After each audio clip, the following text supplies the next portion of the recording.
Face پہ دانے نکلتے ہیں جس کی وجہ سے وضو ٹوٹ جاتا ہے. ہلکا سا خون نکلنے سے وضو نہیں ٹوٹتا. خون نکل کے جب اپنی جگہ سے بہہ کے دوسری جگہ چلا جائے گا پھر جا کے وضو ٹوٹے گا. اور فیس پہ جو دانے نکلا کریں اس کو پھوڑا نہ کریں, ہمیشہ کے لیے نشان پڑ جاتا ہے. یہ جو ہے نا ایلو ویرا, گھی کوار, یہ بڑی خاندانی چیز ہے. اس کا پودا اپنے گھر میں لگائیں. جن کو فیس پہ دانے, خارش, کھجلی یہ چیز ہوتی ہے نا, تو وہ اس کا پیسٹ بنا کے منہ پہ لگا لیں تھوڑی دیر کے لیے, پھر دھو لیں, تو اس سے وہ جراثیم مراسیم کیا ہوتے ہیں. اور یہ جو کریمیں مارکیٹ میں آ رہی ہیں نا فیس کو فریش کرنے کے لیے, یہ فیس کا بیڑا غرق کر رہی ہیں. ایک ڈاکٹر کی بات بتاؤں, بہت بڑے ڈاکٹر ہیں, انہوں نے یہ بات کہی, میں نے خود براہ راست سنی ہے, کہ جو بھی چیز کھانے پینے کی جس کا ایڈورٹائز آ رہا ہے وہ نہ کھاؤ. نہیں آ رہی بات. ہر وہ چیز جس کا ٹی وی پر یا اخبار میں ایڈورٹائز آ رہا ہے کہ یہ صحت کے لیے بہت اچھی ہے, کھائیں, وہ کیا کرو, نہیں کھاؤ. ٹھیک ہے نا. کوئی آپ کی صحت کے لیے کوئی ایسی کمپنی اب تک وجود میں نہیں آئی ہے جو لوگوں کو صحت میسر کرنے میں کی کوشش میں لگی ہوئی ہو. جتنی کمپنیاں بنتی ہیں پیسہ کمانے کے لیے, کیونکہ صحت کے لیے جو چیزیں ہوتی ہیں ان میں وہ ذائقہ بسا اوقات نہیں ہوتا, سمجھ رہے ہو نا. تو ٹیسٹ گین, اب دیکھو ملائی, جو بلائی ہم کھاتے ہیں, جو پیکنگ کی بلائیاں ہیں ان میں ذائقہ اچھا ہوتا ہے. جو آپ بھینس کے دودھ سے اوپر اتارتے ہو اس میں ذائقہ ہوتا ہے, وہ ذائقہ نہیں ہوتا. تو یہ جو کمپنیاں ہیں نا یہ پیسہ کمانے کے لیے ہیں, یہ آپ کو صحت دینے کے لیے. صحت تو ڈاکٹر نہیں دے رہا آپ کو. آج کل اللہ ماشاء اللہ چند جو بیان میں بیٹھے ہوئے ان کے علاوہ ڈاکٹر جو ہے صرف وہی جو ڈاکٹر ہے وہ آپ کے ساتھ خیر خواہ نہیں ہے. تو کمپنیاں آپ کو جناب ایسی کریمیں دیں گی جس سے آپ کی جلد اچھی ہو جائے, وہ صرف شادی میں جانے کے لیے اچھی ہوتی ہے. کریم لگائی آپ نے ولیمے میں گئے, لوگ کہنے واہ بھائی ماشاء اللہ بڑے نور آیا ہوا ہے. 2 دن کے بعد وہ نور شاٹ, جو پہلے سے زیادہ بھی جو نحوست تھی نا معذرت کے ساتھ نور بھی گیا اور پہلے سے زیادہ نحوست. شیمپو, میں الحمدللہ کبھی شیمپو میں نے اللہ ماشاء اللہ ہمیشہ صابن سے نہاتا ہوں.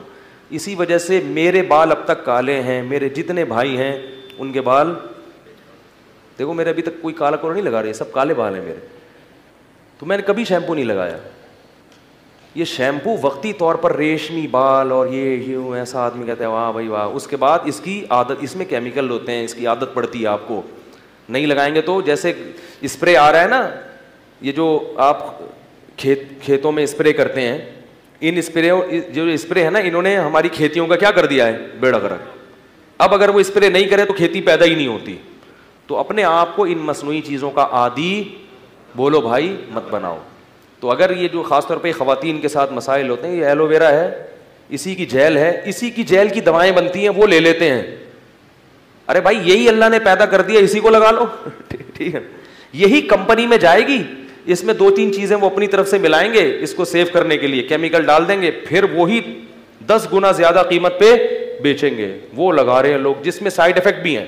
اور جو اللہ نے اتنا آسان رکھ دیا, یہ ایلو ویرا امریکہ میں اتنا مہنگا ہے. کسی نے بتایا کہ کوئی تجارت کرنا چاہتا ہے نا, ایلو ویرا کے جیل بنا کے ایکسپورٹ کرنا شروع کر دے. اور ہمارے ہاں یہ جگہ جگہ اگا ہوا ہوتا ہے. اس دن میں احسن آباد سے گزر رہا تھا, ایک آدمی نے اتنے ایلو ویرا کے پودے لا کے پھینکے, بولا یار یہ میں نے اٹھا لیے. وہ میں نے کہا لے بھائی, میں نے اپنے سب بچوں کو لے جا کے نا چمچے سے بھر کے کھلا دی. میں نے کہا کھا لو, کیونکہ یہ اس میں بڑے پروٹین ہوتے ہیں, بچوں کے لیے بہت مفید ہے یہ. تو اس طرح کی قدرتی چیزیں استعمال کر لیں. شیمپو ویمپو کی بجائے سر میں دہی لگا لیں معذرت کے ساتھ, صحیح نا, اپنے خرچے پہ. انڈا ونڈا لگا لیں. تو شیمپو بھی کرنے تو کر لیں, گھر میں پھڈے بازی نہ کریں جا کے. وہ ایسا ہوتا ہے خواتین کے فون آتے ہیں, میاں نے شیمپو کی بوتلیں توڑ دی آپ کا بیان سن کے. اب اتنا نہ کریں, وہ استعمال اگر کر رہی ہے تو کرنے دیں, اس کو سمجھا دیں بیگم اس سے وقتی فائدہ ہے, باقی فائدہ نہیں ہے. مان جائے ٹھیک ہے, نہیں مانے تو بس چلو لے آؤ شیمپو لے آؤ. کوئی حلال و حرام کا مسئلہ نہیں ہے, کوئی جنت, اور یہ نہیں کہ جو شیمپو نہیں لگائے گا وہ جنت میں جائے گا اور جو شیمپو لگائے وہ کہاں جائے گا, جہنم. اتنا بڑا مسئلہ نہیں ہے. کہ یہ جو تیل ہے نا, تیل آئل, اس میں چیزیں پک کے یہ بڑی نقصان دہ چیز بن جاتی ہے. آئل جیسے زیتون ہے یا دیسی گھی ہے, یہ چیزیں استعمال کریں, یہ پکائیں نہیں. سالن میں ویسے ڈالنا ہے مشکل, لیکن انٹرنیٹ پہ آپ سرچ کریں, خاص طور پہ خواتین کو یہ بات کہہ رہا ہوں کہ انٹرنیٹ پر بغیر آئل کے کوکنگ کے طریقے سکھائے گئے ہیں. ہر چیز بغیر تیل کے آپ پکا سکتے ہیں اور مزیدار. تو یوٹیوب پہ آپ سرچ کریں, تو آپ کو ایسی ویڈیوز مل جائیں گی جس میں آپ کو کھانا پکانے کا آئل کے بغیر طریقہ سکھایا ہوگا, تو وہ بڑے مزے کے کھانے بنتے ہیں اس میں. انڈا آپ پانی میں پکا سکتے ہیں بہترین طریقے سے, اس کے لیے تیل کی ضرورت نہیں ہے. آپ پانی گرم کریں فرائی پین میں, اس میں انڈا ڈالیں, تھوڑی دیر میں ویسے ہی بنے گا, پتہ ہی نہیں چلے گا کہ بغیر تیل کا ہی. تو یہ آئل خطرناک ہے. تیسری چیز معذرت کے ساتھ جو آخری چیز ہے, زیادہ نہیں آپ سے بات کر رہا, چینی چھوڑ دیں. یہ چینی جو ہے نا یہ وائٹ پوائزن ہے. میرا خیال نہیں آ رہی بات سمجھ. دیکھو یہ صحت بنانا بھی ہمارے مذہب کا حصہ ہے. آپ صلی اللہ علیہ وسلم نے فرمایا المؤمن القوی خیر من المؤمن الضعیف, طاقتور مومن کمزور مومن سے.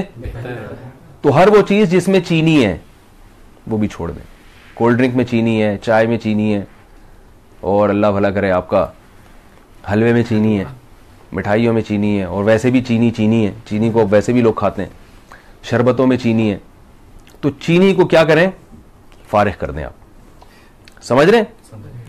میں یہ نہیں کہہ رہا میٹھا کھانا چھوڑ دیں. میٹھا تو ہمارے دماغ کے لیے بہت ضروری ہے. جو بالکل میٹھا چھوڑ دیتے ہیں ان کا دماغ خراب ہو جاتا ہے. بالکل میٹھا نہیں چھوڑنا آپ نے. تو چینی چھوڑ دینی ہے. اور ایکسرسائز بھی کر رہے ہوں گے تو پھر میٹھا آپ نیچرل میٹھا کھائیں, شہد کھائیں, اور اللہ بھلا کرے آپ کا آم کھائیں. اپنے خرچے پہ آپ کھا رہے ہیں, کوئی اعتراض نہیں ہے کسی کو. خربوزے کھائیں, ٹھیک ہے نا. تو شہد تو بہت ہی بہترین. اچھا بھائی, اس لیے شہد تازہ استعمال کر رہے ہیں, خلاصہ یہ نکلا. اچھا بھائی, صحت کے لیے اچھا ایک بات خواتین کے بارے میں یہ بھی کہ خواتین جو اپنی جو شادی شدہ خواتین ہیں نا, نسل روکنے سے بھی صحت کو نقصان ہوتا ہے. یہ بات یاد رکھیں. نسل روکنے سے خواتین پہ موٹاپا آتا ہے.